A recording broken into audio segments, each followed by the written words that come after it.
Hi everyone, welcome back to another very short but also very informative YouTube tutorial. In this video, I am going to teach you how to turn on Vanish mode on Instagram on iPhone. So let's begin right away.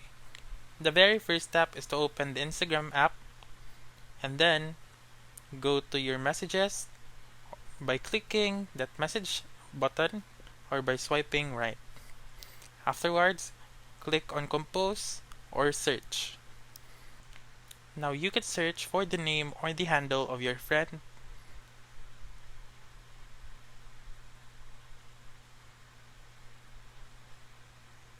And then afterwards, click chat.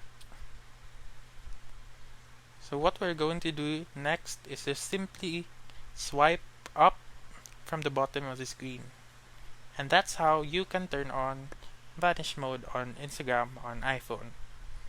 Vanish mode simply means that your message or the message of your friend will disappear once seen or viewed.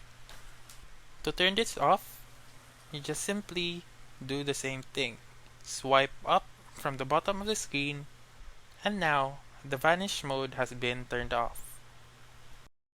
So that's all for this video. Let me know in the comments section if this works out for you. For more helpful tutorials like this, please subscribe to our channel and don't forget to click that notification bell. Thank you for watching and have a wonderful day.